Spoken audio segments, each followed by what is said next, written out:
Today we're going to talk about a subject that I usually get a lot of questions about, and that's the Deathly Hallows. Specifically, we're going to be talking about the path of the Deathly Hallows in detail, all the way up to where they are at this point in time today in the Wizarding world. And that's the Invisibility Cloak, the Resurrection Stone, and yes, the Elder Wand.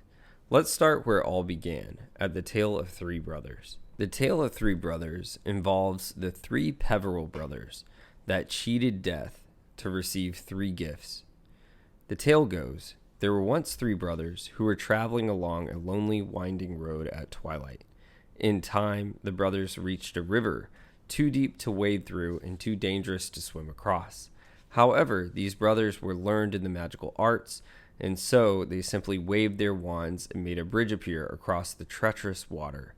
They were halfway across it when they found their path blocked by a hooded figure, and it was Death. He was angry that he had been cheated out of the three new victims, for travelers usually drowned in the river, but Death was cunning. He pretended to congratulate the three brothers upon their magic, and said that each had earned a prize for being clever enough to evade him. So, the oldest brother, who was a combative man, asked for a wand more powerful than any in existence, a wand that must always win battles for its owner, a wand worthy of a wizard who had conquered death. So Death crossed to an elder tree on the banks of the river, fashioned a wand from a branch that had hung there, and gave it to the oldest brother. Then the second brother, who was an arrogant man, decided that he wanted to humiliate Death still further, and asked for the power to recall others from death. So Death picked up a stone from the riverbank and gave it to the second brother, and told him that the stone would have the power to bring back the dead. Finally, Death turned to the third brother, a humble man. He asked for something that would enable him to go forth from the place without being followed by Death. And so it was that Death reluctantly handed over his own cloak of invisibility. So now, let's discuss the Hallows as we see them in the Harry Potter series in regards to the brothers that received them. Ignotus, the Invisibility Cloak, Cadmus, the Resurrection Stone, and Antioch, the Elder Wand. The Invisibility Cloak. Ignotus was the humblest and wisest of the brothers and didn't trust Death. This Hallow became the most useful Hallow for Harry Potter himself. Death searched for many years, but was never able to find Ignotus until an old age. At an old age, Ignotus, it is said, shed the cloak of invisibility and gave it to his son. He then greeted Death as an old friend. The wizarding family, Potter, is explained on Pottermore.com. Quote, the wizarding family of Potters descends from the 12th century wizard Linfred and Stinchcombe, a locally well-beloved and eccentric man whose nickname, the Potterer, became corrupted in time to Potter. Linfred's eldest son, Hardwin, married a beautiful young witch by the name Lanthe Peveril, who came from the village of Godric's Hollow. She was the grandmother of Ignotus Peveril. In the absence of male heirs, she, the eldest of her generation, had inherited her grandfather's invisibility cloak. If was explained to Hardwin, a tradition in her family that the possession of this cloak remain a secret, and her new husband respected her wishes. From this time on, the cloak was handed down to the eldest in each new generation. The Potters continued to marry their neighbors, occasionally Muggles, and continued to live in the west of England for several generations, each one adding to their family coffers by the hard work and, it must be said, by the quiet brand of ingenuity that had characterized their forebear, Linfred. Henry Potter was a direct descendant of Hardwin, served on the Wizengamot from 1913 to 1921. Henry's son was Fleamont Potter. Fleamont made the Potters very wealthy by creating Sleek Easy hair potion. Fleamont sold his company and retired. For a long time, Fleamont and his wife Euphemia were childless, but then Euphemia gave birth to a boy, James.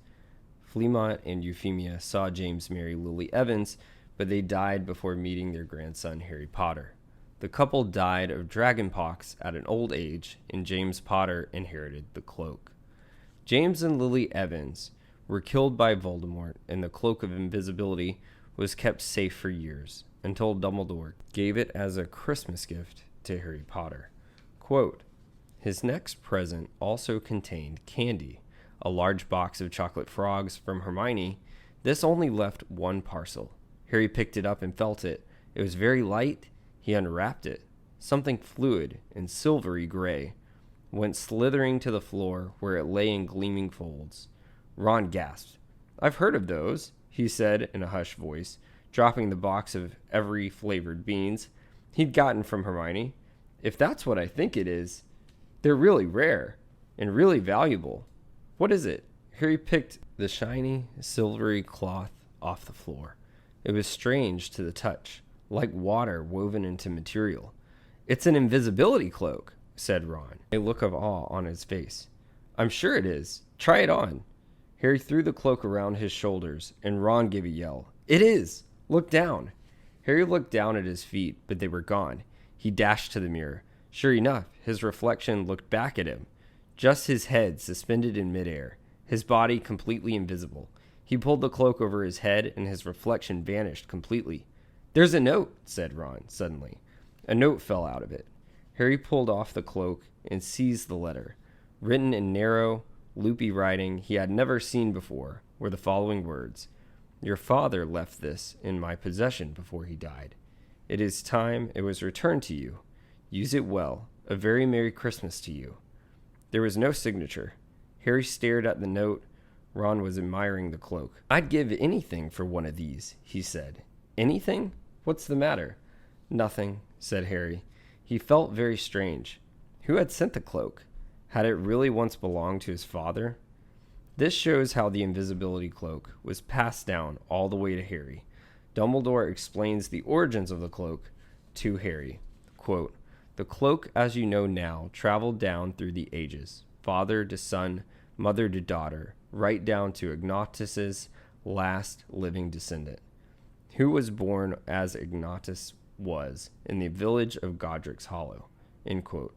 Dumbledore smiled at Harry. Me? You have guessed. I know. Why the cloak was in my possession on the night your parents died. James had showed it to me, just a few days previously. The invisibility cloak was used often by Harry, Ron, and Hermione during their time at Hogwarts and played a significant role in their journey to ultimately defeating Voldemort. The Elder Wand. The Elder Wand was the most powerful wand in the universe, made by Death himself. Made of elder wood, and its core is the tail of a thestral, 15 inches long. It is thought special magic could be channeled with this wand, such as mending other wands. Quote from Tales of Beetle and the Bard. The eldest brother, a combative man, asked for a wand more powerful than any in existence. Death granted his wish by fashioning the elder wand from a branch of a nearby elder tree, standing on the banks of a river. The eldest brother traveled to a village where a wizard whom he had quarreled lived. He sought out a duel and fought the wizard using the wand, instantly killing the latter, leaving his enemy dead upon the floor. The eldest brother walked to an inn not far from the dueling site and spent the night there, taken by his conscience and lust of the elder wand's power. The eldest brother boasted of his wand, gifted by Death and his own invincibility. That very night, Death transfigured to a murderous wizard. The unknown murderous wizard crept to the inn as the eldest brother slept, drunk from wine. The wizard slit the oldest brother's throat for good measure and stole the wand. That was when Death took the first brother. Who owned the wand after Antioch Peveril? According to Xenophilius Lovegood, the wand splattered across the pages of the wizarding history with blood, which led it to be called the Death Stick. Eventually, the wand made its way to Emmerich the Evil, an exceptionally aggressive wizard. It is said he terrorized the south of England with the wand in the early Middle Ages. It has been rumored that he had a thirst for power and violence and could even ride dragons. He engaged in a ferocious duel with Egbert the Egregious, and it is said his death was gruesome. Egbert the Egregious, it is not known how long he possessed the wand, but Dumbledore suggested he did not last long. It is thought another wizard killed him for it. Almost a century later, Godelo was another wizard that was recorded for having the wand. Godelo wrote the famous book Magique Most Evil. He used the wand to push the boundaries of magic. The book, Magique Most Evil, has been characterized by letting out a ghostly wail. A copy of the book was kept in the restricted section of Hogwarts, and Hermione Granger checked it out in 1997 in an attempt to gain information on Horcruxes. Godelo was killed by his own son, who locked him up in a cellar to gain ownership of the wand. Hereward, Godelo's son, owned the wand next. Little is known about him, but he ultimately lost ownership of it. Barnabas Deverell owned the wand in the early 18th century. He utilized the wand and earned the reputation as a fearsome warlock. If you don't know, a warlock is a term that's differentiated from a wizard and a witch. So a warlock is generally a term used to describe a wizard that has denoted what they have learned to dueling in all martial magic, or was given as a title to a wizard who has. Sometimes this is used incorrectly as an interchangeable word for wizard. Barnabas' reign of terror ended when he was murdered by a wizard, Loxias. Loxias ruthlessly murdered many people and made the name of the wand the Death Stick. According to Dumbledore, many people wanted Loxias dead, and even Loxias' own mother claimed to try to finish him off. No one is quite sure who killed Loxias because so many people wanted him dead. The following events of the Elder Wand on the timeline are a little bit not known to history, but the next wizards that possibly owned the Elder Wand, according to Xenophilius, were either Arcus or Livius. One of these two most likely owned the wand, but the next recorded owner of the Elder Wand is actually famous Mikhail Grigorovich. Mikhail bragged about his ownership of the Elder Wand to promote his wand shop, and it was stolen by the infamous Gellert Grindelwald. Grindelwald used the wand and started an uprising in the wizarding world, but in 1945 he was defeated by the famous Albus Dumbledore. Albus Dumbledore was the wand owner for a long time, but during the Battle of the Astronomy Tower, Draco Malfoy disarmed him and became the wand's new owner. It is not true you have to kill someone to become the wand's owner. The wand, unfortunately, happens to have a bloody history. At this time, people thought a defeat was necessary for the wand to change hands, but this was not true, and Draco became the owner of the wand. Harry Potter became the final owner of the wand almost 1 year later after taking Draco's wand by force at Malfoy Manor, making him the true owner of the Elder Wand. After the Battle of Hogwarts, Harry ended the trail of the wand. Keep in mind, the book's end of the wand is different from the films. Quote, "I'm putting the Elder Wand back where it came from. It can stay there. If I die a natural death, like Ignotus, its power will be broken, won't it? The previous master will never have been defeated. That'll be the end of it." In the film, unlike the book, Harry snaps the wand and tosses it over the Hogwarts bridge. Voldemort was never a true owner because he broke into Dumbledore's grave and attempted to use it, but was never the true owner of the wand. The Resurrection Stone. Cadmus was given the Resurrection Stone. He was arrogant and wanted to humiliate Death further. Cadmus wanted to bring back the dead, so Death took a stone from the river bank and used his abilities to transform it into the Resurrection Stone. Cadmus used the stone to bring back a woman that died that he planned to marry. Cadmus brought her back, and she wasn't herself. The woman suffered while she was back in the world of the living. As a result, Cadmus committed suicide and hung himself so he could truly be with his lover. The stone was eventually fitted into a ring that was passed down as a family heirloom and eventually made its way from the Peverils to the Gaunts. The ring with the stone on it made its way to Marvolo Gaunt. Bob Ogden, a British wizard who worked for the Department of Magical Law Enforcement, came to visit the Gaunts because he had reason to believe Morphin used magic in front of a muggle. To Bob's surprise, he was greeted by knife and wand point from Morphin. Morfin fired a dark curse to Ogden, and Marvolo had to call him off. Marvolo served a 6-month sentence in Azkaban and died soon after. Morfin served 3 years. Morfin wore the ring after Marvolo's death. Tom Riddle came to the Gaunt Shack seeking information. He killed his relatives in the shack and pocketed the ring. Tom Riddle wore the ring for a time, but then turned the ring into a Horcrux. At the time, Riddle hid the ring back in the Gaunt Shack. Years later, Albus Dumbledore was able to track down and discover the ring. Albus realized the ring contained the Resurrection Stone and longed to see his sister Ariana Dumbledore again. Dumbledore put the ring on, and the cursed Riddle put on the ring activated, and it shattered his life. Dumbledore had approximately 1 year to live. Dumbledore used Godric Gryffindor's sword to destroy the ring that was a Horcrux, and Dumbledore sealed the stone in the first snitch Harry Potter caught in a Quidditch match. After Albus Dumbledore's death, Harry Potter inherited the snitch containing the stone in his will. Albus placed charms on the snitch, and it would not open.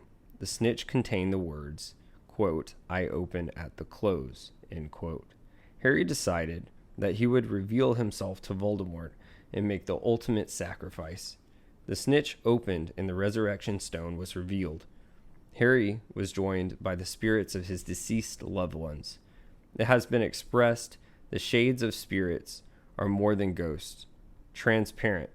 They produced a Patronus-like effect that shielded him from Dementors. Harry never had an intention of becoming a Master of Death. Harry dropped the stone in the forest after he was resurrected and made the ultimate sacrifice. The thing that was hidden in the snitch, he began.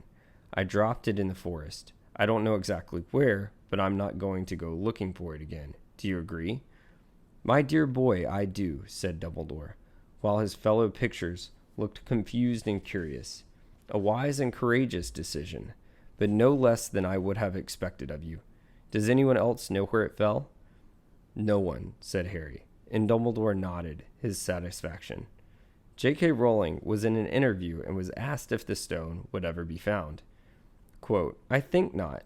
I imagined that it was squashed in the ground by centaurs, hoofs of the centaurs, dashed to the aid of Hogwarts fighters, and therefore became buried. A question I always get asked is death real? The tale of three brothers comes from the tales of Beedle and the Bard. When asked in an interview about the Beatles' stories, J.K. Rowling said, if his stories accurately reflect his opinions, he rather liked Muggles, whom he regarded as ignorant rather than malevolent. He mistrusted dark magic, and he believed that the worst excesses of wizard kind sprang from the all-too-human traits of cruelty, apathy, or arrogant misapplication of their own talents. The heroes and heroines who triumph in his stories are not those with the most powerful magic, but rather those who demonstrate the most kindness, common sense, and ingenuity. The three Hallows genuinely existed, but it could be said Beedle was adding his own spin and the wizards created the Hallows themselves. There is no proof, but here's what Albus Dumbledore said in regards to it. So it's true, asked Harry. All of it? The Peverell brothers? Were the three brothers of the tale? Said Dumbledore, nodding. Oh yes, I think so. Whether they met death on a lonely road, I think it more likely the Peverell brothers were simply gifted, dangerous wizards who succeeded in creating those powerful objects. The story of them being Death's own Hallows seems to me the sort of legend that might have sprung up around such creations. Personally, my thought is death didn't actually exist. My personal opinion is they were just three very powerful wizards that wanted to create three very powerful magical objects. Remember what Dumbledore says. To the well-organized mind, death is but the next great adventure. Another question I also get often asked is in regards to the veil that's in the Department of Mysteries. Could the veil be the origin of the Resurrection Stone? Is the Resurrection Stone just a piece of the veil? To this question, I do not know. It's up to yours to determine, but I think it could be plausible. In an interview, J.K. Rowling said, the veil's been there as long as the Ministry of Magic has been there. And the Ministry of Magic has been there not as long as Hogwarts, but a very long time. We're talking hundreds of years. It's not important to know exactly When, but centuries definitely. J.K. Rowling in an interview also mentioned the second brother in the Resurrection Stone. She mentions Cadmus in regards to bringing his lover back to life. She says, sad and cold separated from him by a veil. This causes the theory that maybe Cadmus created the Resurrection Stone from the veil, and the veil was created to bring his lover back to life. The veil is a structure in the Department of Mysteries. It seems to be the barrier between the living and the dead.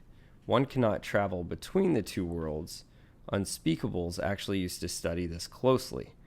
Quote, he had the strongest feeling that there was someone standing right behind the veil on the other side of the archway.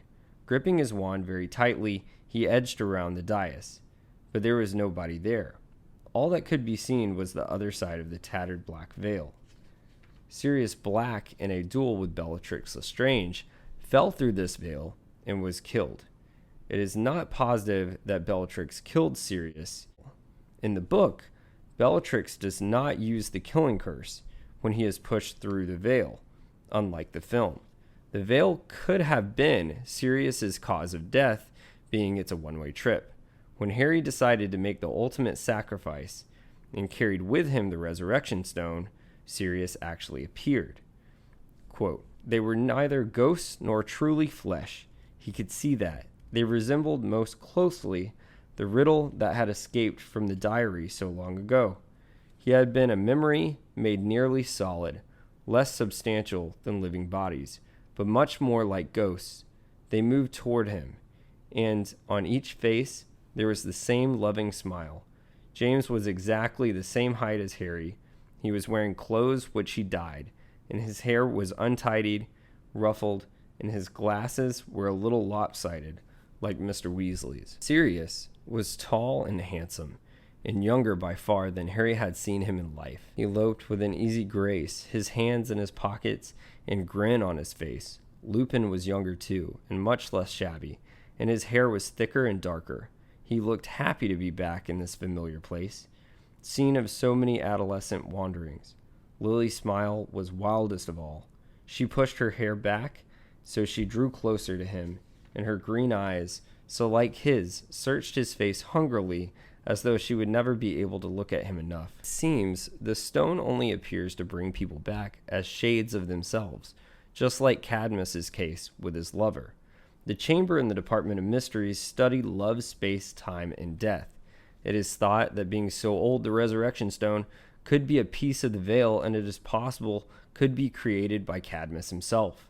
The stone actually generates shades of the dead people, whereas the veil, you can only hear those from the land of the dead, and you cannot communicate back with the voices in the veil unless you go completely through. Quote, it seemed to take Sirius an age to fall. His body curved in a graceful arc as he sank backwards through the ragged veil hanging from the arch. Harry saw the look of mingled fear and surprise on his godfather's wasted, once handsome face as he fell through the ancient doorway and disappeared behind the veil, which fluttered for a moment as though in a high wind, then fell back into place. It is also described that the veil is crumbling and cracked. So could it be that the Resurrection Stone is a piece that cracked and broke off? A question that I also get asked often is, why was it Harry, Ginny, and Luna and Neville hear voices in the Department of Mysteries and were entranced with the veil as opposed to Ron and Hermione? Let's answer this. So first, we only know for a fact that Harry and Luna heard voices. This is most likely because they experienced death and both could see thestrals. Neville was entranced, most likely because his grandfather died while he was present. Ginny never experienced death, but she was possessed by Tom Riddle in the Chamber of Secrets. During this time, Tom's memory presented itself to Harry and could have been a shade of Tom, like the Resurrection Stone presenting itself to Harry with his friends and family and loved ones before he made the ultimate sacrifice. So what do you think? Do you think there is a connection between the veil and the Resurrection Stone? The following is a conversation between Luna and Harry Potter. Luna, and anyways, it's not as though I'll never see Mom again, is it? Isn't it? Oh, come on. You heard them. Just behind the veil, didn't you? You mean in that room with the archway? They were just lurking out of sight, that's all. You heard them. If you would like to know more about Harry Potter and the Wizarding World lore, subscribe to Chase and Josh Factor Fantasy Podcast. The link is in the bio, or you can subscribe to Ridiculous Patronus on YouTube. Thank you, everyone. Have a magical week. Today we're going to talk about a